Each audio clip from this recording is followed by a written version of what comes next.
পবিত্র কোরআনুল কারীমের মজমায় বেহেশতের বাগানে উম্মতের আলেমদের মজলিসে নেক বান্দাদের সহবতে নেক কাজে যে আল্লাহ পাক শরীক হওয়ার তৌফিক দান করছেন, সেই মহান মালিকের দরবারে কালিমাতুশ শুকর আদায় করি। গোলামের পরিচয় দিয়ে সবাই বলি আলহামদুলিল্লাহ। হাদিস শরীফের মধ্যে আছে, রাসূল করিম সাল্লাল্লাহু আলাইহি সাল্লাম বলেন, আমার কোনো উম্মত যদি খাদ্য খাওয়ার পরে ইমানের সহিত আল্লাহকে খুশি করার জন্য একবার যদি বলে আলহামদুলিল্লাহ, আল্লাহ পাক সাথে সাথে ওই বান্দা বান্দির জীবনের সমস্ত সগীরা গুনাহগুলি মাফ করে দেন। একটু আওয়াজ দিয়ে বলেন আলহামদুলিল্লাহ। সবকিছু শুরুতে জানতে চাই, আমার প্রিয় মাতৃভূমির, আমার রক্তের ভক্ত আত্মার আত্মীয়, অন্যান্য বক্তাদের চাইতে আপনাদের প্রতি আমার অধিকার বেশি, কারণ আপনাদের মাটি ও রক্তের সাথে আমার একটা সম্পর্ক আছে, কারণ কিয়ামত পর্যন্ত এটা থাকবে ইনশাআল্লাহ। তো আত্মার আত্মীয় রক্তের ভক্ত হিসেবে আমি সবার কাছে জানতে চাচ্ছি, প্রিয় বাবারা, ভাইরা আমার, প্রিয় নওগাঁবাসী, আপনারা সবাই কেমন আছেন? আমি আপনাদের দোয়ার বরকতে আলহামদুলিল্লাহ ভালো আছি। আমাকে ক্ষমা করে দিবেন, অনেক লম্বা সময় আমি আপনাদেরকে দিতে পারবো না। শুধুমাত্র আমার স্নেহের মাওলানা আব্দুল সালাম সাইফির অনুরোধে আপনাদের সাথে দেখা করতে আসছি, দোয়া নিতে আসছি। ইনশাআল্লাহ আমি যথাসময়ে কথা ফিনিশিং দিয়ে দোয়া করে একসাথে বিদায় নিয়ে চলে যাব ইনশাআল্লাহ। এই জন্য বিনয়ের সহিত বলছি, আপনারা সময়কে নষ্ট করবেন না, সময়কে খুব গুরুত্ব দিবেন। এবার আসেন, আমাদের এখানে আলোচনা করেছেন আমার আর এক স্নেহের বাংলার দেশের নবযুগের তরুণ উদীয়মান আলোচক, আমার অত্যন্ত মহাব্বতের হাফেজ মাওলানা মোহাম্মদ সালেহ আহমদ এনাম, সিরাজগঞ্জের কৃতি সন্তান। উপস্থিত হয়েছেন আমাদেরই হাতে গড়া সন্তান, নওগাঁ জেলার কৃতি সন্তান হযরত মাওলানা ফরহাদ হোসেন আসাদি মল্লিকপুরী। আমার বাম পাশে বসে আছেন আমার ভাই, যখন মান্দাতে কেউ চিনত না তখন আমাকে মানুষের সাথে পরিচয় করাই দিতেন হযরত মাওলানা আতাউর রহমান সাহেব সহ অনেক উলামায়ে কেরাম আছেন, গণ্যমান্য ব্যক্তিবর্গ আছেন, রাজনীতিবিদগণ আছেন। আমরা সবার জন্য দোয়া করছি। আমি দোয়া করছি, যেহেতু আল্লাহ আমাকে প্রতি বৎসর গন্তির বাহিরে যখনই আদেশ হয় তখনই আমাকে মক্কা মদিনায় যেতে হয়। আল্লাহ যেহেতু আমাকে বারবার কাবা ধরায়, এই জন্য সেই মক্কা মদিনার আশেক হয়ে আমি দোয়া করছি, আল্লাহ প্রত্যেক ওলামায়ে কেরাম, গণ্যমান্য ব্যক্তিবর্গ, সুধী সমাজ, আল্লাহ সবার হায়াতের মধ্যে ভরপুর বারাকা দান করেন। এত আসতে বললেন আমিন, আবার বলেন আল্লাহুম্মা আমিন। আল্লাহ আপনি আমাদের অতীতকে মাফ করে দেন। বাবা, অতীতে গুনাহ নাই? তাইলে বলেন না আল্লাহুম্মা আমিন। আল্লাহ আপনি আমাদের বর্তমান জীবনের ভুল ত্রুটিগুলি সংশোধন করে দেন। আল্লাহ আপনি আমাদের ভবিষ্যৎ জীবনকে আলোকিত করে দেন। আল্লাহ অত্র এলাকার সমস্ত কবরবাসীদেরকে জান্নাতবাসী করে দেন। আল্লাহ যারা হাসপাতাল ক্লিনিকের বেডে আছে, বাড়ি ঘরের বিছানায় রুগী হয়ে পড়ে আছে, তাদেরকে সুস্থ করে দেন। সকল জীবজন্তুর জন্য আপনি শান্তির ফয়সালা করে দেন। আয় মালিক, এখানে যারা আমরা উপস্থিত হয়েছি, এখানে যাকে আপনার পছন্দ, তার উসিলায় আজকের এই মজলিসকে আপনি ভরপুরভাবে কামিয়াবি দান করেন। মহতারাম হাজিরিন, আপনারা জানেন এই মাহফিলটা মাদ্রাসাকে কেন্দ্র করে, দারুল উলুম মারকাজুল কোরআন মাদ্রাসা। আপনারা বলেন তো দেখি, কোরআনুল কারীম সম্মানিত নাকি অসম্মানিত? সবাই বলেন, আবার বলেন। কোরআনকে সম্মানের কিতাব বানাইছেন কে? এই কোরআনকে সম্মান করলে আমাদের দাম বাড়বে না কমবে? আল্লাহ পাক বলেন, যারা এই কোরআনের ডাকে সাড়া দিবে, কোরআন দিয়ে রাষ্ট্র পরিচালনা করবে, কোরআন দিয়ে সমাজ ব্যবস্থা কায়েম করবে, কোরআন দিয়ে কোরআন সুন্নাহ মোতাবেক পারিবারিক জীবন গঠন করবে, যে এক কথায় কোরআন সুন্নাহর দিকে যারা অগ্রসর হবে, আল্লাহ বলেন সেই মানুষদেরকে আমি আল্লাহ মাফ করে দেব, জান্নাত দিয়ে দেব। আবার বলেন সুবহানাল্লাহ। আবার বলেন কোরআনুল কারীম দামি করেছেন কে? রাসূল পাক সাল্লাল্লাহু আলাইহি সাল্লাম বলেন, আমার উম্মতের মধ্যে সেই উম্মত উত্তম উম্মত, যেই উম্মত নিজে কোরআনের শিক্ষা দীক্ষা নিজে গ্রহণ করে এবং অপরকে শিক্ষা দীক্ষা গ্রহণ করায়। সুবহানাল্লাহ বলেন। আজকে আমাকে এই দামি চেয়ারটায় বসতে দেখতেছেন, আমি কথা বলতেছি, এটা আমার কোনো এলেমের জোরে নয়। ওই যে কোরআন শরীফ একটু সুন্দর করে পড়তে পারি, কোরআন শরীফকে আমি মহব্বত করি, কোরআনুল কারীমকে তাজিম করি। এজন্য কোরআনের বরকতে আল্লাহ পাক কোরআনের হামিলদের সম্মান আল্লাহ বাড়াই দিয়েছে। এজন্য মাদ্রাসা ছোট হোক বড় হোক, প্রত্যেকটা মাদ্রাসা প্রতিটি মুসলিম এলাকার গ্রামগঞ্জের জন্যে এক একটি করে দুর্গ, ক্যান্টনমেন্ট, ইসলামিক ক্যান্টনমেন্ট হলো মাদ্রাসা। কথা বলেন ঠিক কিনা? ক্যান্টনমেন্ট ঠিক থাকলে সমাজ ঠিক থাকে, গ্রাম ঠিক থাকে। মাদ্রাসা যদি ঠিক থাকে, আমার বন্ধুগণ, বহিরাগত কোনো হামলা, কোনো আক্রমণ, কোরআন বিদ্বেষীদের কোনো চোখ রাঙানি ওই সমাজে প্রতিষ্ঠা হতে পারবে না। কথা আসতে বললেন, ভয় পাচ্ছেন নাকি? এখন কি আর সেদিন আসে নাকি? হ্যাঁ, অনেক বছর আমরা বাড়ি থেকে রওনা দিয়েছি, থানা থেকে ফোন গিয়েছে, আপনি না আসলেই ভালো, আসি নাই। কিন্তু মনে রাখতে হবে, জালিমদের মসনদ বেশি দিন টিকে না। আপনি যে দল করেন, যে মার্কা করেন, এটা আপনার ব্যক্তিগত ব্যাপার, that is the personalist, I have no objection, আমাদের কোনো অভিযোগ নাই। কিন্তু কোরআনের উপরে আঘাত করতে যাবেন না। ইসলামী আন্দোলনকে আপনি শত্রুর আন্দোলন মনে করবেন না। ইসলামকে মাইনাস করে কে কখনোই উন্নত মানের প্লাস যুক্ত করে জ্ঞানার হতে পারবেন না, পারবেন না, পারবেন না আমার বন্ধুগণ। এজন্য যে যে রাজনীতি করব, আমাদের সর্বপ্রথম পরিচয় হলো আই এম এ মুসলিম, আমি একজন মুসলমান। বলেন আমি কি? মুসলমানের কাছে সবচাইতে দামি কিতাবের নাম হলো কোরআন। সবচাইতে দামি কিতাবের নাম কি? আবার বলেন, এই কোরআনকে সম্মান করলে দাম বাড়ায় দিবে কে? দেখেন, আপনারা নাম শুনেছেন সুলতান মাহমুদ গজনবী রহমতুল্লাহি আলাইহি। আমার এই কথাগুলি আমলে নিয়তে শোনেন। ওয়াজ কেমন হলো? নওগাঁর ভাষা কয় ক্যাঙ্কা গলা, এই ক্যাঙ্কা ট্যাঙ্কা বাদ দেন, ক্যাঙ্কা হবে না, কথা কয় না। আমলের কথা কি বললো এটা গ্রহণ করেন। কথা বলেন ঠিক কিনা? মোহতারাম হাজিরিন, কোরআনকে সম্মান করলে ব্যক্তির সম্মান বাড়ায় দিবে কে? আমার ভাইরা, আমার বন্ধুগণ, আল্লাহ বললেন নবীদ্বীপ তাম পৃথিবীর জমিনে মানুষ রূপে যারা জন্ম নিয়েছে, নবী গো আমি আল্লাহ যাদের মানুষ রূপে বানাইলাম, এই মানুষগুলিকে আমি আল্লাহ রব্বুল আমিন জানাই দিলাম, পৃথিবীর মানুষ রে, তোমরা যদি সর্বশ্রেণীর মানুষ যদি প্রকৃত রূপে মানুষ হতে চাও, আমি রব্বুল আলামিন তোমাদের জন্য যে গাইড বুক নাজিল করে দিলাম, কমপ্লিট কোড অফ লাইফ, মোকাম্মাল নিজামে হায়াত, এই পরিপূর্ণ জীবন ব্যবস্থা যদি তোমরা মেনে নাও, তোমাদের আমলে যদি তোমরা এই কোরআন দিয়ে আমল করো, এই কোরআনুল কারীমকে যদি তোমরা সম্মান করো, আর কেনই বা তোমরা মানুষ এই কোরআনকে সম্মান করবা না? আরে মানুষ, আমি রব্বুল আমিন জানাই দিলাম, আমি আল্লাহ যে কিতাব আমার নবীর উপর নাজিল করলাম, এই কিতাবখানা লিন্নাস মানুষদের জন্য বিল হক, সত্যের বিধান আকারে।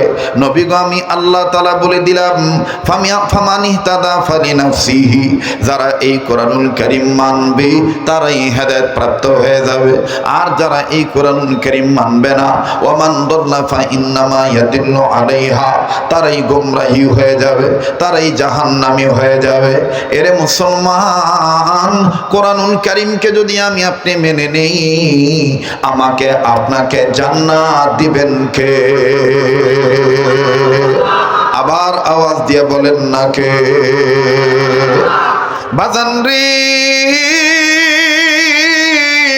এই সুর শব্দ কথা বলার হুঙ্কার, আমার বন্ধুরে কথার শৈল্পিকতার অলংকার, ভাষা মাধুর্য, এটা আপনাদের সকলের কিন্তু জানা আছে। আমার বন্ধুগণ ধৈর্যের সাথে কথাগুলি শুনবেন। আল্লাহ পাক ডাক দিয়ে বললেন, নবীজি এই কোরআনুল কারীমকে আমি আল্লাহ বিশ্ব মানবতার জন্য মুক্তির সনদ হিসেবে নাজিল করে দিলাম, মুক্তির পথ হিসেবে নাজিল করে দিলাম। আমি আল্লাহ রাব্বুল আমিন সত্যের বিধান আকারে নাজিল করলাম। এক কথায় কোরআন মানবে যারা, আমার বন্ধুগণ কোরআন সুন্নাহ মানবে যারা, হেদায়েত পাবে তারা। কোরআনুল কারীম মানবে না যারা, আমার বন্ধুগণ হেদায়েত পাবে না তারা। আলিফ লাম মিম পড়বে যারা, ভাগ্যের চাকা ঘুরবে তাদের। আর হাট্টিমা টিম পড়বে যারা, আমার বন্ধুগণ কপাল পুরবে তাদের। আলিফ লামে বরকত নাকি হাট্টিমা টিম টিমে বরকত? কথা কয় না। আলিফ লাম মিমে বরকত না হাট্টিমা টিম টিমে বরকত? আমার ভাইরা দেখেন কেমন বরকত। কোন মানুষ যদি কোরআনুল কারীমকে সম্মান করে, আল্লাহ পাক দেখেন কেমন দাম বাড়ায় দেয়। হযরতে সুলতান মাহমুদ গজনবী রাহমাতুল্লাহি আলাইহি আদাবুল কোরআনের মধ্যে লেখক লিখেন, কোরআনুল কারীমের ব্যাপারে আজমতে কোরআন, আদাবুল কোরআন, মুহাব্বতে কোরআন, তেলাওয়াতুল কোরআন। আমার বন্ধুগণ কোরআনের চারটা হক আমাদের কাছে পাও না। যারা আমরা ইমানদার, ইমানদারদের এক নম্বর শর্ত হলো তারা কোরআনুল কারীম তেলাওয়াত করবে। অবাজান কোরআন তেলাওয়াত করলে কি উপকার হয়? আল্লাহ পাক বললেন, নবীজি যারা ঈমান গ্রহণ করেছে এই মুমিনদের সামনে যখন কোরআন তেলাওয়াত করা হয়, মুমিনদের দিল আমি আল্লাহর ভয়ে নড়ে ওঠে, তাদের কাছে থাকা ঈমান আমি আল্লাহ বাড়াইয়া দেই। ইন্নামাল মুমিনুনা আল্লাযীনা ইযা যুকিরাল্লাহু ওয়াজিলাত কুলুবুহুম ওয়া ইযা তুলিয়াত আলাইহিম আয়াতুহু যাদাতুহুম ঈমানাও ওয়া আলা রাব্বিহিম ইয়াতাওয়াক্কালুন। আওয়াজ দিয়ে বলেন না আল্লাহু আকবার। আবার বলেন না আল্লাহু আকবার। যাদের ঈমান বাড়ে তাদের জবান দিয়ে আল্লাহু আকবার আসতে হয় না জোরে হয়?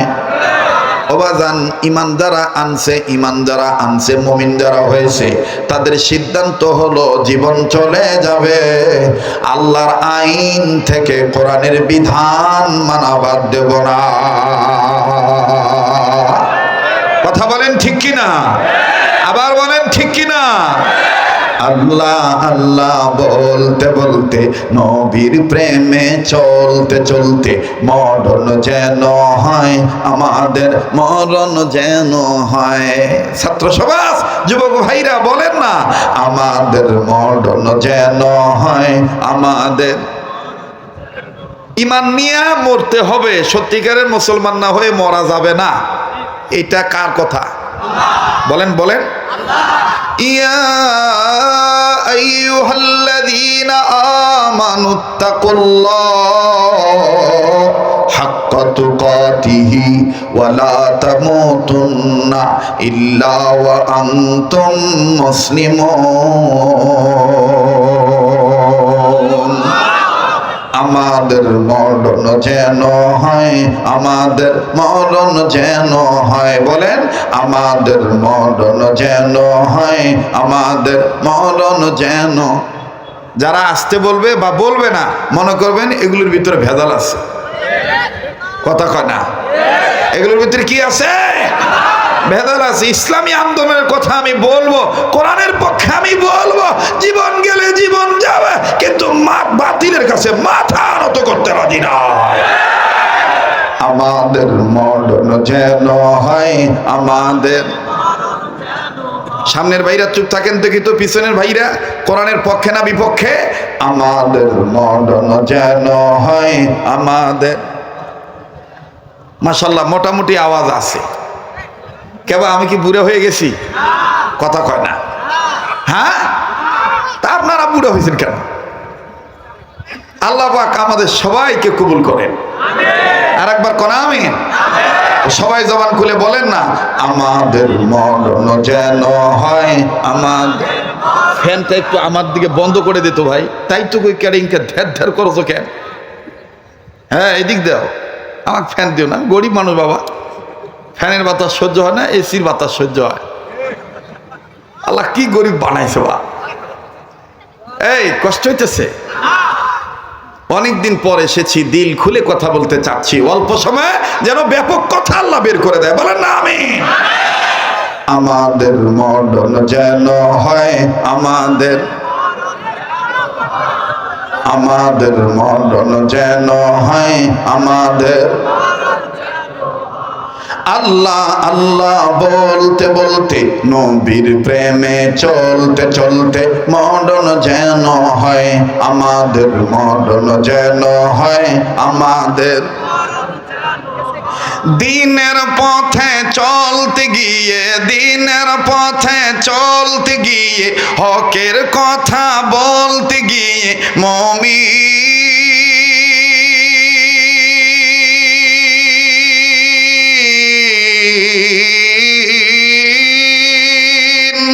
দিনের পথে চলতে গিয়ে, হকের কথা বলতে গিয়ে, দিনের পথে চলতে গিয়ে, হকের কথা বলতে গিয়ে, মরণ কালে কালমা যেন নসিব হয় আমাদের, মরণ যেন হয় আমাদের।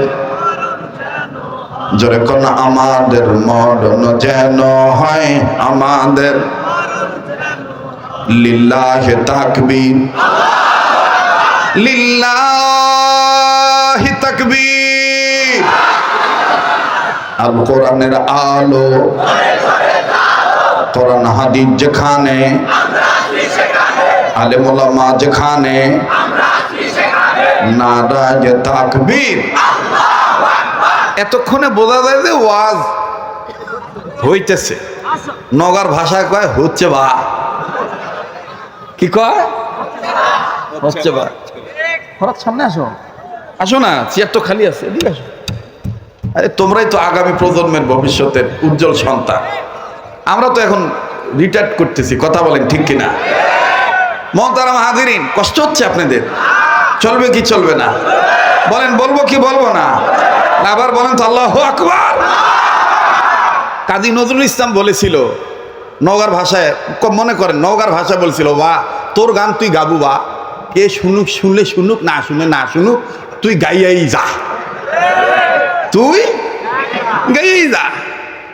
এটা আবার সুন্দর করে কাজী নজরুল ইসলামের এই কথাটা আমাদের দেশের একজন শিল্পী বলেছিলেন, আমার গান আমি গেয়ে যাব, আমারই গান আমি গেয়ে যাব, যে শোনার শুনিবে, যে না শুনিবে সে আপন গতিতে চলিবে, আমারই গান আমি গেয়ে যাব। আমি কোরআনের কথা বলেই যাব, আমি ইসলামের কথা বলেই যাব, আমি হকের কথা বলেই যাব। যদি আমার দেশে সেই যুগ সন্ধিক্ষণ মডার্ন সিভিলাইজেশন, সেই সময়টা যদি আসে ভোট দেওয়া, তাহলে আমি একজন মুসলমান হিসেবে ভোটটা যেহেতু আমারও ফরজ ইবাদত, ইসলামের রাজনীতি, আমি তাকেই ভোটটা দেব যে কোরআনের পক্ষে থাকবে, রাসূলের পক্ষে থাকবে। কষ্ট হচ্ছে আপনাদের? বেদার হচ্ছে? আমার বন্ধুগণ, আমি কি কোনো দলকে কটাক্ষ করে বললাম? আমি একজন মুসলমান, আমি মুসলমান হিসেবে আমার নৈতিকতা, আমার জিম্মাদারি, আমার দায়িত্ব আমি প্রকাশ করলাম। কথা বলেন ঠিক কিনা? তাহলে একটু জোরে আওয়াজ দিয়ে বলেন তো আল্লাহু আকবার। নিজে তাকবীর দিবেন, ডান বাম লক্ষ্য করবেন কে তাকবীর দেয় না। আমাদের অবস্থা যেন এরকম না হয় পয়সা একই পয়সা, খালি উল্টা করলে শাপলা, আবার মানে সিধা করলে মানুষ, এরকম যেন না হয়, মুদ্রার এপিট আর ওপিট যেন না হয়। আমাকে বুঝতে হবে আমি মুসলমান, আমার জীবিত অবস্থা আমি কোরআন মানব, মরার পরও আমি কোরআন নিয়ে কবরে যেতে চাই। মুহতারাম হাজরিন, আবার বলেন, কোরআনকে সম্মান করলে আমার সম্মান কে বাড়িয়ে দিবে? বলেন কে? আল্লাহ পাক বাড়িয়ে দিবেন। সুবহানাল্লাহ। আবার বলেন সুবহানাল্লাহ। সুলতান মাহমুদ গজনবীর কথাটা বলতেছিলাম, মনে আছে কথাটা? উনি শোবেন কোনো এক বাড়িতে, কোনো এক জায়গায় মেহমান হয়ে গিয়েছেন, উনি ঘুমাবেন শয়ন কক্ষে, উনি বিশ্রামে যাবেন। যখন উনি শোয়ার জন্য পাটা মেলে দিয়েছেন, পা কি করছেন? মেলে দিয়েছেন অথবা দিবেন, এমত অবস্থায় দেখতেছেন পায়ের কাছে, যে বাড়িতে উনি যে ঘরে ঘুমাবেন, পায়ের কাছে কোরআনের তাক, কোরআন রাখা তাক, কোরআন রাখার তাক, কোরআন ওই জায়গায় রাখা আছে। সুলতান মাহমুদ গজনবী আর ওইদিকে পা মেলাইলেন না, মেললেন না। বাবারে, মানলে বহুত কিছু, না মানলে কিচ্ছু নাই। জানার নাম কামিয়াবি না, মানার নাম কামিয়াবি। আমি জানি সুদ হারাম, আমি জানি ঘুষ হারাম, আমি জানি রাম বাম চ্যাটার্জি মুখার্জি গঙ্গোপাধ্যায়ের দালালি করা হারাম। এরপরও যদি আমি হারামকে হারাম না বলি, তাহলে আমি মুমিন নয়, আমি মুনাফিক। মুহতারাম হাজরিন, সুলতান মাহমুদ গজনবী পা মেললেন না, উনি পা দুটো গোছাইলেন। গোছায় চিন্তা করতেছেন, আমার চাইতে কি কোরআনের দাম বেশি, না কোরআনের চাইতে আমার দাম বেশি? উনি চিন্তা করতেছেন। আপনারা বলেন কোরআনের দাম বেশি কিনা? বলেন বলেন, কোরআনের দাম। সুলতান মাহমুদ গজনবী ডাক দিয়ে বলতেছেন, আমার চাইতে কোরআনের দাম বেশি। এই জায়গায় কোরআন শরীফ আমি রাখতে পারবো না, এই জায়গায় আমি পা দুটি মেলে দিয়ে শুইতে পারবো না। বাবাজি, কোনো দিকে কোনো নজর নেই। দেখেন তো দেখি দিলটা নরম হয় নাকি, এক ফোঁটা চোখের পানি আপনি ফলাইতে পারেন কিনা। হযরতে সুলতান মাহমুদ গজনবী রহমাতুল্লাহি আলাইহি জগৎ বিখ্যাত একজন আল্লাহওয়ালা ছিলেন, ধনাঢ্য ব্যক্তি ছিলেন। কোরআনুল কারীমকে মানার কারণে আল্লাহ রাব্বুল আলামিন দেখেন তাকে কেমন জান্নাতি বানিয়ে দিয়েছেন। আরে ভাইজান, সুলতান মাহমুদ গজনবী রহমাতুল্লাহি আলাইহি তিনি পা দুইটা মেললেন না, পা দুইটা আমার বন্ধুগণ গোছায় নিলেন। গোছায় নিয়ে সুলতান মাহমুদ গজনবী চিন্তা নিলেন, সিদ্ধান্ত নিলেন, চিন্তা করে দেখলেন, না না, এই জায়গায় কোরআন আমি রাখবো না, কোরআনটা আমি পাশের ঘরে রেখে আসি। ভাইজান, এই কোরআনুল কারীমকে তিনি নিয়া বুকের সাথে লাগাইয়া তিনি যখন ঘরে স্থানান্তর করতেছেন, অথবা জায়গা আমার বন্ধুগণ কোরআনের জায়গা যখন পাল্টাইতেছেন, সুলতান মাহমুদ গজনবী হাঁটি হাঁটি পা পা করে যখন পাশের ঘরে যাবে, রে বাবা, কে জানি ডাক দিয়ে বলতেছেন, সুলতান রে, আসল সুলতানের কালাম তুমি জায়গায় থেকে অন্য জায়গায় নিয়ে যাচ্ছ, কোরআনের চাইতে কি তোমার দাম বেশি নাকি? একটা রাত্রের জন্য তুমি কি কষ্ট করতে পারো না? সুলতান মাহমুদ গজনবী ডাক দিয়ে বললেন, না গো আল্লাহ, না, তুমি আসল সুলতান, আমি হইলাম নকল সুলতান। তুমি আমারে সুলতান বানিয়েছো বিদে আমি সুলতান হয়েছি, আর তুমি হইলা অরিজিনাল মালিক।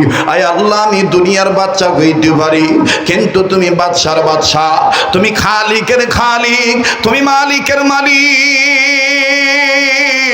তুমি আমাদের জন্য রিজিক দাতা, তুমি আমাদের জন্য আইন দাতা, তুমি আমাদের জন্য বিধান দাতা। আল্লাহ, তোমার কালামকে আমি অন্য ঘরে রাখবো না, আজকে রাত্র না হয় আমি ঘুমাবো না। আর নওগাঁ জেলার ভাইরা, মান্দা থানা, মহাদেবপুর থানার বাবারা ভাইরা, ইভেন রাজশাহী জেলার তানোর থেকে অনেক লোকজন এখানে এসেছেন, নওগাঁ সদর থানা থেকে অনেক লোকজন এসেছেন। গভীর মনোযোগে কথাগুলি শোনা চাই। সুলতান মাহমুদ গজনবী গজনবী রাহমাতুল্লাহি আলাইহি কোরআনুল কারীমকে তিনি অন্যত্র নিলেন না, যেই জায়গায় ছিল কোরআন ওই জায়গায় রাখলেন। আমার বন্ধুগণ, সারা রাত তিনি ঘুমাইলেন না, নফল ইবাদত করে তিনি কাটিয়ে দিলেন। আমি শুধু বুঝাইতে চাই বন্ধুরে, কোরআনুল কারীমকে সম্মান করলে আল্লাহ রাব্বুল আলামিন আপনার সম্মান বাড়ায় দিবে। দেখেন কেমনে সম্মান বাড়ায় দেয়। এই সুলতান মাহমুদ গজনবী আমার বন্ধুগণ ইন্তেকাল করলেন কিতাবের লিখে। ইন্তেকাল করার পরে 1 বছর 2 বছর 3 বছর 4 বছর 5 বছর 100 200 300 400 500 600 700 কোন লেখকগণ লেখেন 1000 বছর পরে সুলতান মাহমুদ গজনবীর কবরটা ভেঙে গেল। সুলতান মাহমুদ গজনবীর লাশ বের হয়ে গেল। বাবাজি, কবর থেকে যখন চতুর্দিকের মাটি ধসে গেল, মাটি সরে গেল, এলাকার লোকজন ডাক দিয়ে বলতেছে, হায় রে কার কবর? মাটি সরার পরে নজর করে দেখতেছেন কবরের মাটি সরে গেছে ঠিক, কিন্তু লাশটার কাফনের কাপড় এখনো পুরানো হয় নাই, ময়লা হয় নাই, কোনো দাগ লাগে নাই, যেমন নতুন তেমনই নতুন রয়ে গেছে। আরো আওয়াজ দিয়ে বলেন না সুবহানাল্লাহ। আমার ভাইরা, আমার বন্ধুরে, ওই সময়ের বুজুর্গ আলেমকে বলা হলো, ওস্তাদজি দেখেন তো দেখি লাশটার কাফনের কাপড় এখনো পুরানো হয় নাই, এই লাশটা কার হতে পারে? বুজুর্গ ডাক দিয়ে বলতেছে, লাশটা না দেখি কেমনে বলবো, লাশটা আমাকে একটু দেখতে দাও। আমার বন্ধুগণ লাশটা যখন দেখার জন্য সুযোগ করে দেওয়া হলো, বুজুর্গ ডাক দিয়ে বলতেছেন, ওনার চেহারা দেখে মনে হইতেছে উনি আল্লাহওয়ালা, কাফনের কাপড় পুরান হয় নাই, ময়লা লাগে নাই, ওনার শরীর তো কোনো ক্ষতি হয় নাই, মনে হচ্ছে নতুন মারা গিয়েছি, মনে হচ্ছে গতকালকে বা গত বর্ষ মাটি দেওয়া হয়েছে। বুজুর্গ এবার আর এক বুজুর্গকে বলল, ভাইরা আমার, এলাকার প্রবীণ মুরব্বীরা ডাক দিয়ে বলল, ইনি নতুন কোন ব্যক্তি নয়, এই কবরের বয়স হলো এত বছর, 1000 বছরের কাছাকাছি হয়ে গেছে। 1000 বছর পরে সুলতান মাহমুদ গজনবীর লাশটা বের হইছে, লাশটা পচে নাই, লাশটার কাফনের কাফন পুরনো হয় নাই। আমার ভাইরা, এলাকার মানুষ সবাই অবাক হয়ে গেল, কি এমন আমল ছিল যার কারণে আল্লাহ রাব্বুল আলামিন তার কবরের মধ্যে তাকে ভালো রেখেছে? আর এক কবর যার জন্য ভালো হবে, তার জন্য আমার বন্ধুগণ সব ভালো হয়ে যাবে। কবরে যদি কেউ মাপ পেয়ে যায়, হযরত ওসমান বলেছেন, কবর হলো প্রতিটি মানুষের জন্য ইমিগ্রেশন কাউন্টার। ইমিগ্রেশন কাউন্টারও যদি কেউ পার পেয়ে যায়, আমার বন্ধুগণ সব জায়গায় সে পার পেয়ে যাবে। কথা বলেন ঠিক না বেঠিক? আরে ভাইরা, ওই এলাকার মুরব্বীরা, আল্লাহওয়ালারা চিন্তা ভাবনা করতে করতে একজন বুজুর্গ বললেন, আল্লাহ, যদি বুঝতে পারতাম কোন কারণে সুলতান মাহমুদ গজনবীকে এতদিন পর্যন্ত ভালো রেখেছেন, আল্লাহ তার কবরের জীবন ব্যবস্থাটা ভালো হয়ে গেছে, আল্লাহ গো যদি জানতে পারতাম। আরে সুদিহাট এলাকার ভাইরা, আমি আপনাদেরকে বলবো, এদিক সেদিক নজর দিবেন না, কোনো দিকে মন খেয়াল দিবেন না বন্ধ। জীবনের শেষ বয়ান মনে করে বয়ান করছি, উপস্থিত ওলামায়ে কেরাম আছে, ওনাদের কাছে জিজ্ঞেস করে দেখবেন, বানোয়াট কোনো কিসসা কাহিনী নয়। এই জমিনের উপরে, আসমানের নিচে, গোটা পৃথিবীতে যত বড় বড় তাফসীরের কিতাব আছে, এর মধ্যে উল্লেখযোগ্য একটা তাফসীরের কিতাব হলো তাফসীরে কাবীর। আমার বন্ধুগণ, তাফসীরে কাবীর সব বড় তাফসীরের কিতাবের মধ্যে বড় কিতাব। আমার ভাইরা, এই তাফসীরে কাবীরের মুসান্নিফ ইমাম ফখরুদ্দীন রাজি রাহমাতুল্লাহি আলাইহি, তিনি তার তাফসীরের কিতাবের মধ্যে লিখেছেন, আল্লাহর কোরআনুল কারীমকে শিক্ষা গ্রহণ করলে, আল্লাহ পাকের নামের জপন করলে, আল্লাহকে ডাকলে, আল্লাহ যে বান্দার মর্যাদা বাড়ায় দেয়। বাবাজি, তাফসীরে কাবীরের মধ্যে পাওয়া যায়, ফখরুদ্দীন রাজি রাহমাতুল্লাহি আলাইহি লেখেন, আল্লাহ রাব্বুল আমিন একজন পয়গম্বর, আল্লাহ পাকের নির্দেশে আমার বন্ধুগণ যাচ্ছিলেন আল্লাহ পাকের নির্দেশে তার কর্ম করার জন্য। যাওয়ার সময় প্রতিমধ্যে একটা কবর দেখলেন, কবরে দাউ দাউ করে আগুন জ্বলতেছে। পয়গম্বর ওয়াকিফাল হইলেন, বুঝতে পারলেন এই কবরওয়ালা কবরে ভালো নাই। কবরওয়ালা আযাবের মধ্যে গ্রেফতার হয়ে গেছে। পয়গম্বর কাউকে কিচ্ছু বললেন না। পয়গম্বর কাউকে কিচ্ছু না বলে নিজের কর্মের দিকে নিজে চলে গেলেন। নিজের কর্মের দিকে নিজে যাওয়ার পরে যখন কর্ম সম্পাদন হয়ে গেল, কর্ম যখন শেষ হয়ে গেল, পয়গম্বর আবার পুনরায় আমার বন্ধুগণ যখন রিটার্নে আসতেছিলেন, পয়গম্বর মনে মনে সিদ্ধান্ত নিলেন আর বললেন, আল্লাহ, একটু আগে যে কবরে আমি আযাব দেখেছি, আল্লাহ আল্লাহ এই কবরটা আমি আবার একটু দেখবার চাই। এবার পয়গম্বর যখন ওই কবরের কাছে দাঁড়াইলেন, তাফসীরে কাবীরের মধ্যে পাওয়া যায়, ফখরুদ্দিন রাজি রাহমাতুল্লাহি আলাইহি লেখেন না বাবাজি, এই কবরওয়ালার কাছে যখন পয়গম্বর দাঁড়াইলেন, কবরের দিকে যখন নজর দিলেন বন্ধ, পয়গম্বর কবরের দিকে তাকায় তাকায় দেখতেছেন, একটু আগে যে কবরে আযাব ছিল, এখন আর ওই কবরে কোনো আযাব নাই। কবরওয়ালা জান্নাতের বিছানায় ঘুমায়। পয়গম্বর ডাক দিয়ে বললেন, মালিক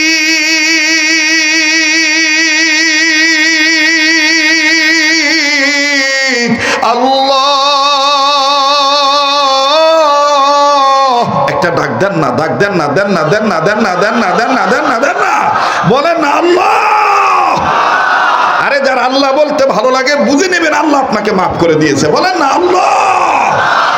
পয়গম্বর ডাক দিয়ে বললেন, মালিক আল্লাহ, একটু আগে যে কবর আযাব দেখলাম, এখন দেখি কবরে কোনো আযাব নাই। আল্লাহ, আপনার কাছে আমি জানতে চাই গো আল্লাহ, এই কবরওয়ালাকে আপনি কোন উসিলায় মাফ করে দিয়েছেন? রব্বে কাবা ডাক দিয়ে বলতেছেন, বান্দা পয়গম্বর আমার শোনো, এই কবরওয়ালা একটা গুনাহের কাজ করে আসছে দুনিয়ায়।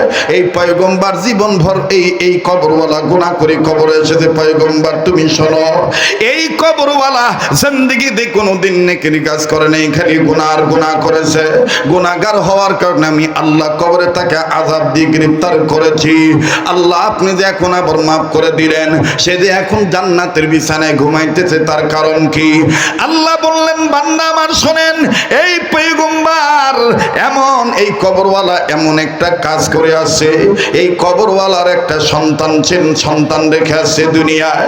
এই সন্তান এতদিন কথা বলা শিখে নাই, ইদানিং যখন সন্তানটা কথা বলা শিখলো, পয়গম্বর এই সন্তানের মা, এই কবরওয়ালার বিবি বিধবা নারী হইয়া বাপার সন্তানকে নিয়া মাদ্রাসায় ভর্তি করে দিল, মক্তবে ভর্তি করে দিল, আলেমের ছাত্র বানায় দিল।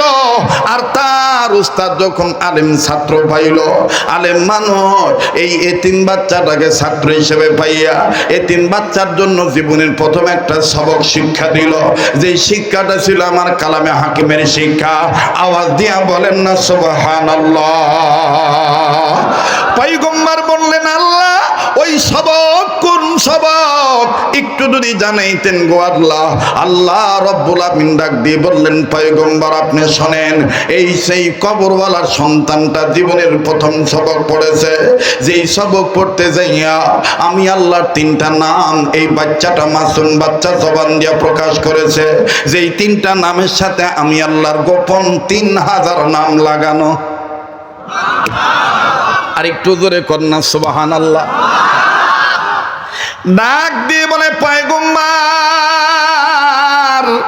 এমন তিনটা নামের সবক এই বাচ্চাটা আদায় করেছে, যেই তিনটা নামের সাথে আমি আল্লাহর গোপন 3000 নাম লাগানো। এক এক নামের সাথে আমি আল্লাহর 1000 নাম যুক্ত। দ্বিতীয় নম্বর নামের সাথে আমি আল্লাহর 1000 নাম যুক্ত। তৃতীয় নাম আরেক নামের সাথে আমি আল্লাহর স্পেশাল গোপন 1000 নাম যুক্ত। এমন তিনটা নাম এই বাচ্চাটা সবক গ্রহণ করেছে। এই সবক যখন এই বাচ্চাটা পড়েছে, আমি আল্লাহ রব্বুল আলামিন এই বাচ্চাকে উদ্দেশ্য করে তার বাবাকে মাফ করে জান্নাত দিয়ে দিছি। আরে বন্ধু, এই দারুল উলুম মারকাজুল কোরআন মাদ্রাসায় যে সবকটা পড়ানো হয়, ঘাবড়াবেন না বাজার, কোনো দিকে নজর দিবেন না।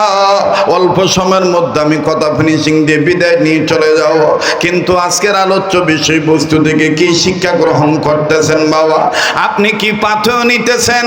বয়ানের পদ্ধতি কি? আপনার শ্রবণ করার পদ্ধতি কি?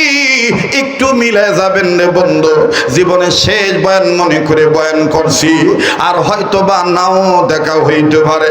কার পিছনে জানি মালাকুল মউত দাঁড়ায় রইছে, কার জন্য জানি রে জঙ্গলার বাস রেডি হয়ে গেছে, কার জন্য জানি গো কাফনের কাপড় তৈরি হয়ে গেছে, কবরের মাটি বাইনা হয়ে গেছে। জীবনের শেষ বয়ান মনে করে আমার বন্ধুগণ বয়ান করতেছি, কেননা হায়াতের মালিক আপনিও না আমিও না। দেখেন তো দেখি দিলখানা নরম হয় কিনা। পয়গম্বর ডাক দিয়ে বললেন, মালিক একটু আগে দেখলাম কবর আযাব আছে, এখন কবর আযাব নাই। আল্লাহ তোমার কাছে আমি জানতে চাই সবকটা কোন সবক? পয়গম্বর এইভাবে বলে আর কান্দে। ফখরুদ্দিন রাজি রহমাতুল্লাহ আলাইহি তাফসীর কাবীরের মধ্যে লেখেন, পয়গম্বর এইভাবে বলেন আর কান্দেন। আল্লাহ রব্বুল আমিন অন্তর্যামী, আল্লাহ পাক ডাক দিয়ে বলেন, বান্দা আমার তুমি কান্দো কেন? জানাবো তো জানাবো, কিন্তু তুমি কান্দো কেন? পয়গম্বর ডাক দিয়ে বলতেছেন, আল্লাহ আপনি সামিউন বাসির, আপনি আলিমুন বিযাতিস সুদূর, আপনি হাইয়্যু আল কাইয়্যুম। বাদান কিতাবের মধ্যে লেখা আছে ৭৬ হাদিস, আপনি খুলে দেখবেন। আল্লাহর পয়গম্বরের কথাগুলি নকল করে মুহাদ্দিসিনে কেরাম একমত হয়ে বলেছেন, আল্লাহর কোন বান্দা বান্দি যদি আল্লাহর এই কয়টা নাম ধরে এইভাবে দোয়া করে, আল্লাহ রব্বুল আমিন এই বান্দা বান্দির দোয়া ফিরিয়ে দেয় না। সেই দোয়াটা কি? সেই নামটা কি? পয়গম্বর বললেন, আল্লাহ আপনি আমাদের জন্য হাইয়্যু আল কাইয়্যুম। এজন্যই কিতাবের লেখকগুলিকে হাদিস শরীফে পাওয়া যায়, ইয়া হাইয়্যু ইয়া কাইয়্যুম ইয়া জাল জালালি ওয়াল ইকরাম, ইয়া হান্নানু ইয়া মান্নানু ইয়া জাল জালালি ওয়াল ইকরাম। যদি জেনে থাকেন বুঝে থাকেন বলেন তো দেখি আবার, ইয়া হাইয়্যু ইয়া কাইয়্যুম ইয়া জাল জালালি ওয়াল ইকরাম, ইয়া হান্নানু ইয়া মান্নানু ইয়া জাল জালালি ওয়াল ইকরাম। মুখস্থ করেন, ইয়া হাইয়্যু ইয়া কাইয়্যুম ইয়া জাল জালালি ওয়াল ইকরাম, ইয়া হান্নানু ইয়া মান্নানু ইয়া জাল জালালি ওয়াল ইকরাম। মুনাজাতে মকবুল কিতাবের মধ্যে পাওয়া যায়। মুহাদ্দিসিনে কেরামগণ লেখেন, এইভাবে দোয়া করবা, দোয়া আল্লাহ ফিরে দিবে না, দোয়া কবুল হয়ে যাবে, কবুল হয়ে যাবে। সুবহানাল্লাহ বলেন। এখন তো আমরা দোয়া করি দয়াল বাবার উসিলায়, কথা কয় না, অমুক বাপের উসিলা, অমুক এই সেই ভক্কর আর চক্কর। আমাকে দেওয়ার মালিক কে? আমি চাইবো কার কাছে? আমার জন্য হান্নান তিনি, আমার জন্য মান্নান তিনি, আমার জন্য রহমান তিনি, আমার জন্য রহিম তিনি, আমার জন্য খালিক তিনি, আমার জন্য মালিক তিনি, আমার জন্য রাজ্জাক তিনি। আমার রাজ্জাক, আমার জীবনদাতা, আমার মরণদাতা, আমাকে বাঁচানেওয়ালা, আমাকে মারনেওয়ালা একমাত্র আমার আল্লাহ। কথা বলেন ঠিক কিনা? আমার বন্ধুগণ, তাফসীরের কিতাবের মধ্যে পাওয়া যায়, ফখরুদ্দিন রাজি রহমাতুল্লাহ আলাইহি লেখেন। কষ্ট হচ্ছে নাকি আপনাদের? বিরক্ত হইতেছেন? চলবে আর 10-15 মিনিট? কতক্ষণ? হ্যাঁ, আপনারা থাকেন, আপনারা আরো 2 ঘন্টা থাকেন, আজকে সারা রাত থাকেন, কালকেও থাকেন। আমি আর এই নগর ভাষাত কয় মিশানা পরে চলে যাম। বা হবে না? কষ্ট হইতেছে? আসলে রক্তের একটা টানই আলাদা। এ ভালোবাসা টাকা দিয়ে পাওয়া যায় না, এ ভালোবাসা আসে আত্মা থেকে। নগর ভাষায় কয় অন্তর থেকে। বা কোত্থেকে? অন্তর থেকে। রাগ করতেছেন নাকি? তো তাফসীরে কাবীরের লেখক লেখেন, মুসান্নিফ লেখেন, ইমাম ফখরুদ্দিন রাজি রহমাতুল্লাহি আলাইহি বলেন, পয়গম্বর বলতেছেন, আল্লাহ ওই সবকটা কোন সবক একটু বলেন তো দেখি। আল্লাহকে আমি বলবো তো, কিন্তু তুই কান্দিস কে? আল্লাহ আপনি জানেন আমি কেন কান্দি? আমি জানি তো, তুই তো বললি সামিউম বাসির আলিমুম বিজাতি সুদূর, এটা তো আমার টাইটেল, কিন্তু তোর অন্তর্যামী হওয়ার পরও আমি তোর মুখ থেকে শুনতে চাই পয়গম্বর তুমি কেন কান্দো? পয়গম্বর ডাক দিয়ে বলেন, আল্লাহ আমার কান্নার কারণ হইল আপনি যখন বলেছেন এই বাচ্চা ছেলেটার তেলাওয়াতের কারণে, আপনার নাম নেওয়ার কারণে তার বাবার কবর আযাব আপনি মাফ করে দিয়েছেন। আল্লাহ তাৎক্ষণিক আমার মন সাক্ষী দিয়ে দিয়েছে, দুনিয়ার সব ছেলে মেয়েরা যদি এরকম আপনার নামের সবক আদায় করত, তাইলে দুনিয়ার সব ছেলে মেয়ের বাবা মা মাপ পেয়ে যাইত। আওয়াজ দিয়ে বলেন না সুবহানাল্লাহ। ভাইরা আমার একটু লক্ষ্য করে শুনবেন, দিলের কান লাগায় শুনবেন। আমি জানি না বাজান এখানে কার মা নাই বাবা নাই, এখানে আমার বন্ধুগণ কার মা অসুস্থতায় ভুগতেছে, কার মা আমার বন্ধুগণ রোগী হয়ে বিছানায় পড়ে আছে। আর বাবাজি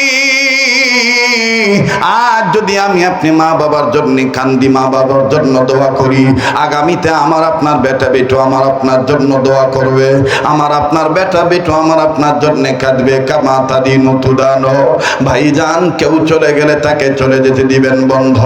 সবার অন্তরাত্মায় এই কথাগুলি বোধগম্য হবে না, সবাই এই বয়ানগুলি শুনতে পারবে না, সবাই বুঝবে না। মনে রাখবেন বন্ধু, দুনিয়ার কোন বক্তা নিজের ইচ্ছা স্বাধীন ওয়াজ করতে পারে না। যে এলাকার জন্য যেই কথা প্রয়োজন, আয়োজন বুঝি প্রয়োজন মাফিক আল্লাহ কথা বের করে দেয়। কথা বলেন ঠিক কিনা? আমার ভাইরা, আমার বন্ধুগণ, এইবার আমার বাবাদিরা, কেন আমি আপনি মা বাবার জন্য কাঁদবো না? কেন আমি আপনি মা বাবার জন্য আমার বন্ধুগণ দোয়া করবো না? বাইরে যার বাপ মা নাই সে জানে তার কত বড় নিয়ামত নাই, যার মা বাপ অসুস্থ সে জানে কত বড় নিয়ামত। আমার বন্ধুগণ অসুস্থ হয়ে আছে, এই মা যার দুনিয়া নাই সে জানে ভাইয়া তার কত বড় নিয়ামত দুনিয়ায় নাই। দাঁত থাকতে দাঁতের মর্ম বোঝা যায় না, দাঁত পড়িয়া গেলে বোঝা যাবে দাঁতের কি মর্ম ছিল। ভাইজান 2 মিনিটে শুধু আমি একটু টাচ দিয়ে যাই, আশেপাশে হয়তো বা আপনারা এই কথাটা শুনিয়া থাকতে পারেন আমার বন্ধুগণ, অথবা ক্যাসেটের মাধ্যমে শুনিয়া থাকতে পারেন। নিজ প্রতিষ্ঠানের কথা বলতেছি। আজ আমার আপনার বাপ মা বেঁচে আছে তাই বাপ মার কদর বুঝি না, কিন্তু ভাইজান যে ভাই বোনের বাপ মা নাই, এই ভাই বোনের কাছে গেলে জিজ্ঞাসা করলে বোঝা যায় তার অন্তরে বাপ হারা মা হারা কি বেদনা। আরে বন্ধু, নিজ মাদ্রাসার কথা আমি 2 মিনিটে শুধু টাচ দিয়ে যাই। দেখ রে বন্ধু, বাবা কত বড় নিয়ামত, মা কত বড় নিয়ামত। আসরের নামাজ পড়ার পর নিজ মাদ্রাসার বারান্দায় দাঁড়াইয়া ছেলেদের খেলা দেখতেছি, ছাত্রদের খেলার দৃশ্য দেখতেছি, খুবই ভালো লাগতেছিল। কিন্তু বন্ধুরে, হঠাৎ করে যখন মেন গেটের দিকে নজর গেল, নজর করে দেখতে পাইলাম আমার বন্ধুগণ, আল্লাহর একজন বান্দা হাতে কয়েকটা ব্যাগ নিয়ে দাঁড়িয়ে আছে। ব্যাগের মধ্যে নানান ধরনের ফল ফ্রুট দেখা যায়, ফল ফলাদি দেখা যায় আমার বন্ধুগণ, চানাচুর বিস্কিটের প্যাকেটও দেখা যায়। আর বারবার খালি মাদ্রাসার ভিতরের দিকে উকি ঝুঁকি মারে, তাকাতাকি করে, খোঁজাখুঁজি করে। ও বন্ধুগণ, চোখের ভাব দেখে, তাকানোর ভাব দেখে বুঝতে পারলাম বেটা খুঁজতেছে, কিন্তু কোন বেটার বাপ এটা আমার জানা নাই, চিনা নাই। বাবাজি, বাপ সন্তানকে খোঁজার আগে আগেই সন্তানের নজরে কেমন জানি বাপ পড়ে গেল। 5-7 জন ছাত্রের মধ্যে হতে আমার বন্ধুগণ একজন ছাত্র কেমন জানি খেলা বাদ দিয়ে দিল, নিজের গায়ের বিভিন্ন অঙ্গের ধুলাবালি ঝাড়তেছে। আমার ভাইরা নজর করে দেখতে পাইলাম পরনের গেঞ্জি ঘামের পানিতে ভিজে গেছে, নোংরা শরীর, ময়লা ধুলাবালি লাগানো, ধুলাবালি ধারে ঘাম মুছে। আর ছাত্র ভাইদেরকে ডাক দিয়ে বলে, আমি আর আজকে খেলবো না। ওই যে আমার আব্বা ইচ্ছা আমি আমার আব্বার কাছে যাই, আব্বা আমার ট্রাক চালায়, আব্বা আমার ড্রাইভার মানো, ইচ্ছা করলে আব্বা আসতে পারে না, আব্বা বিভিন্ন দেশ থেকে গাড়ি চালায়। এই যে আমার বাবা ইচ্ছে, বাবার কাছে চলে যাই। ভালোই লাগলো তার বাচন ভঙ্গি। ও বাবাজি, আমি দেখতেছিলাম বাব্বাটার আদর দৃশ্য, কিন্তু সেই দিন একটা দৃশ্য আবার বন্ধুগণ দেখাবাদ করেছে অন্তরাত্মায়, মুতাআস্সার হয়ে গেছি, প্রভাব বিস্তার করেছে। আহারে, বাপ কত বড় নিয়ামত আমার বন্ধুগণ। বন্ধুগণ, সন্তান বেটা যখন ঘামের পানিতে ভিজা, ঘামের পানি যুক্ত গেঞ্জি ভিজা নিয়া, ময়লা শরীর নিয়া ও বন্ধু বাবার দিকে হন হন করে যখন ছুটে চললো রে বাবা, বাবা তখন তাৎক্ষণিক তার হাতের বস্তুগুলো, তার হাতের ব্যাগগুলি নিচে রাখলেন বন্ধু। নিচে রাখিয়া দুই হাত বাড়ায় দিয়া ডাক দিয়ে বলতেছেন, আয় বেটা তুই আমার কাছে আয়। সন্তান বাবার কাছে গেল। বাবার কাছে যাইয়া আলেমের শিক্ষা দেওয়া অনুপাতে এই সমস্ত মাদ্রাসায় দেখেন সন্তানদের কি শিক্ষা দেওয়া হয়। ছেলেটা বাবার কাছে যায় ডাক দিয়ে বললেন, আসসালামু আলাইকুম রাহমাতুল্লাহ। আব্বা আপনি কেমন আছেন? বাবার সাথে মুসাফা করলো। আব্বু বলে যখন ডাক দিল, বাবা সালামের উত্তর দিয়া মুসাফা করিয়া টান দিয়া বুকের সাথে জোড়া দইরা কপালে একটা চুমা দইকা, বেটার আমি ভালো আছি। আর এই ছেলেটাও ডাক দিয়ে, আব্বু তুমি কেমন আছো? বাপ বেটার আদরের দৃশ্যটা খুব চমৎকার লাগতেছিল।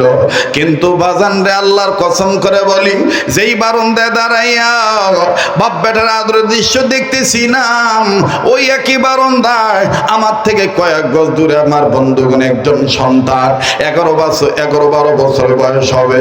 আমার জানা ছিল না যে এই বাচ্চাটার বাবা নেই, সন্তানটা এতিম সন্তান। ওই ছাত্র ভাইয়ের আব্বু ডাক শুনিয়া আমার বন্ধুগণ বাবার সন্তানের কবলে চুমু খাওয়া দেখে এই ছেলেটা নিজে নিজে কান্দার ডাক দিয়ে, আল্লাহ আমার আব্বুকে আর আসবে না, আমার আব্বুকে কে আর আমি পাবো না। আমার আব্বু তো আমার জন্য এরকম জিনিস নিয়ে আসতো, আমার আব্বু তো আমার জন্য এরকম ফল নিয়ে আসতো। নিজে নিজে কখনো আল্লাহকে বলে, আবার নিজে নিজে বলে আমারও বাপ ছিল, আমার বাপ এখন আর দুনিয়ায় নেই। কাছে যাইয়া চোখের পানি মুছাইয়া দিয়া ডাক দিয়ে বললাম, বেটা তুমি কান্দো কেন? তোমার কি বাবা নাই? ছেলেটা কান্দার ডাক দিয়ে বললেন, উস্তাদ জি আমার বাবা ছিল, 2 মাস আগে আমার আব্বা রোড অ্যাক্সিডেন্টে মারা গেছে, আজকে তুমি কান্দো কেন বলো? ছেলেটা কান্দার ডাক দিয়ে বলে, হুজুর এই ভাইয়ার আব্বার আদর দেখে আমার আব্বুর কথা মনে হয়ে গেছে। হুজুর আমার আব্বাও এইরকম ভাবে আমার জন্য অনেক কিছু নিয়ে আসতো, মাদ্রাসার ছাত্র মাদ্রাসার হুজুরদেরকে বলিয়া আমাকে বাজার নিয়ে যাইতো, নানান কিছু ক্রয় করে দিত। ভাইজান সেই দিন আসলে এই অন্তরে রেখাপাত করেছিল, আল্লাহকে বলতেছিলাম, আল্লাহ যার নাই সে জানে হারানো বেদনা কি জিনিস, মালিক তোমার দরবারে শুকরিয়া দেই করি আল্লাহ আমার বাপ মা বেঁচে আছে। ভাইজান এই জন্য যার বাবা মা নাই সে জানে তার কত বড় নিয়ামত নাই। এইবার পয়গম্বর কান্দার বললেন, আল্লাহ আমি কাঁদতেছি, কান্নার কারণ হলো তুমি জানো। এরপরে যত জিজ্ঞেস করলা এই বাচ্চার বাবার কবর আযাব তুমি মাফ করে দিয়েছো, বাচ্চা তোমার কালামের সবক আদায় করেছে। আল্লাহ দুনিয়ার সব বাবা মার কথা চিন্তা করে আমি কাঁদতেছি। আল্লাহ গো এখন আপনি বলেন এই সবকটা কোন সবক? ভাইরা আমার আমি আপনাদেরকে বলতেছি, সুলতান মাহমুদের কথার আগে ফিনিশিং দিয়ে নেই। এবার সুলতান মাহমুদ গজনবীকেও তৎকালীন সময়ের আল্লাহওয়ালা স্বপ্ন দেখলেন, স্বপ্নের মাধ্যমে জিজ্ঞাসা করলেন, ও সুলতান মাহমুদ গজনবী তোমার সাথে তোমার আমার আল্লাহ কি ব্যবহার করেছে? সুলতান মাহমুদ গজনবী ডাক দিয়ে আলহামদুলিল্লাহ, আল্লাহ আমাকে মাফ করে দিয়েছে, জান্নাত দিয়ে দিয়েছে। ডেকে ডেকে বলতেছে কারণ কি, কোন উসিলায়? সুলতান মাহমুদ গজনবী বলতেছেন, আমার তেমন কোনো বড় আমল নাই, তবে আমি একটা আমল করতাম।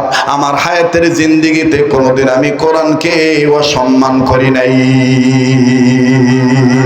কোরআনুল কারীমকে সম্মান করার কারণে আল্লাহ পাক রব্বুল আমিন আমার ইজ্জত বাড়ায় দিয়েছে।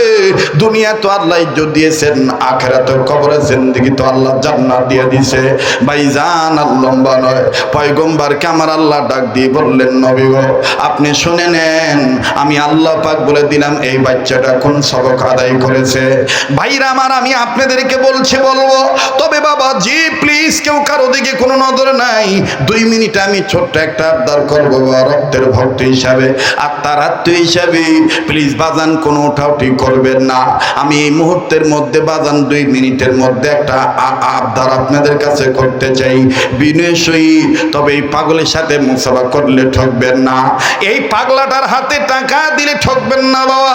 যেই হাতটা বারবার কাবা ধরে, যেই হাত আল্লাহ ওয়ালাদের হাতের সাথে লাগালো, আপনারা 10টা মায়ের সন্তান এই জায়গা আছেন, শত শত মানুষ বাবা। আমি লম্বা করব না, মোটা অঙ্কের কোনো টাকা আমি আপনাদের কাছে চাইব না। যদি আপনার মনে বিশ্বাস হয় কোরআনুল কারীম সম্মানের কিতাব, এই কোরআনুল কারীমকে সম্মান করলে আল্লাহ আমার সম্মান বাড়ায় দিবে বন্ধু। আপনি একে নিয়ে একটা কাজ করবেন বন্ধু, আগে জবান দিয়া বলেন